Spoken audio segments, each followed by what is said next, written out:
பாசத்துக்கும் உரிமைக்கும் இடையில் ஒரு வரம்பு இருக்க வேண்டும். ஆனால் அந்த வரம்பு காதலுக்கு எதிராக நின்றால் அது ஒரு சமூக தீயாகவே மாறுகிறது. தமிழ்நாட்டில் அடுத்தடுத்து இடம்பெறும் ஆணவ கொலை சம்பவங்கள் வயதை பாராது, காதலை பாராது, உரிமை என்ற பெயரில் உயிரை விலைக்கு விற்று விடுகின்றன. சமீபத்தில் திருநெல்வேலி, திண்டுக்கல், தூத்துக்குடி உள்ளிட்ட இடங்களில் நடந்த கொடூரங்கள் நம் சமூகத்தின் உள்ளார்ந்த வெறுப்பு காட்சிகளாகவே இருக்கின்றன. அந்த ஈரம் மறையும் முன் அடுத்த ஒரு கொடூரம் நிகழ்ந்துள்ளது. திருநெல்வேலி மாவட்டம் சேரன் மாதேவி அருகே +2 படிக்கும் 17 வயது மாணவன் ஒருவருக்கு தனது வகுப்பு மாணவியுடன் ஏற்பட்ட நெருக்கமான நட்பு காரணமாக அந்த மாணவியின் 15 வயது தம்பி கடும் ஆத்திரமடைந்தார். அக்காவுடன் பழகுவதை நிறுத்துமாறு கூறியும் பொருட்படுத்தாமல் பழகியதால் அந்த சிறுவன் தனது நண்பர்களுடன் சேர்ந்து திட்டமிட்டு அறிவாளுடன் மாணவனை வீட்டிலிருந்து அழைத்து சென்று தெருவோரத்தில் வெட்டிய சம்பவம் பெரும் பரபரப்பை ஏற்படுத்தியுள்ளது. இந்த சம்பவம் தொடர்பாக 15 வயது முதல் 17 வயதுக்குள் உள்ள 5 சிறுவர்கள்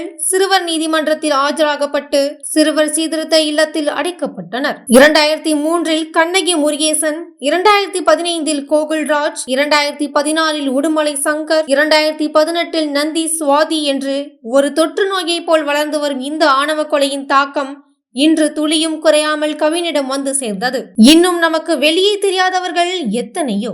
ஒருவரின் காதலை கொலைக்கு காரணமாக்கும் இந்த கொடுமை எவ்வளவு தூரம் நியாயமாக இருக்க முடியும்? இவை அனைத்தும் கண்ணீரும் குருதியும் கலந்த காதல் கதைகள் அல்ல. இவை ஒரு சமூகத்தின் ஆழ்ந்த வேற்றுமையின், ஜாதி வெறியின், கட்டுப்படுத்த முடியாத ஆணவத்தின் வெளிப்பாடுகள். ஒரு சிறுவன் அக்காவுடன் பேசாதே என்பதற்காக ஒருவரை அறிவாளால் வெட்டும் அளவுக்கு செல்வதை எப்படி விளக்குவது? சிறுவன் மனதில் இந்த பெரும் அழுக்கை ஊட்டியது யார்? இந்த வெறியாட்டம் ஒரு தொற்று நோயை போல் ஒரே முறையில் பரவிக் கொண்டிருக்கிறது. ஆணவ கொலை என்பது சாதி, மதிப்பு, பெருமை மற்றும் முட்டாள்களால் இயக்கப்படும் ஒருவித சமூக வன்முறையே. இது காதலுக்கு எதிரானது மட்டுமல்ல, இது மாற்றத்தை எதிர்க்கும் மனநிலையின் வெளிப்பாடு. பெரியவர்கள் மட்டுமல்ல, சிறுவர்களும் இந்த மனநிலையை சுமந்து வளர்கின்றனர். அதனால்தான் கோகுல்ராஜ், சங்கர், கவின் மற்றும் இப்போது திருநெல்வேலியில் உள்ள +2 மாணவர் உள்ளிட்ட எல்லோரும் அந்த வெறியாட்டத்தின் பலியாளர்களாக மாறுகிறார்கள். இனி சட்டமும் சமுதாயமும் விழித்துக் கொள்ள வேண்டும். காதலின் மீது வாளை எடுக்காமல் பகுத்தறிவின்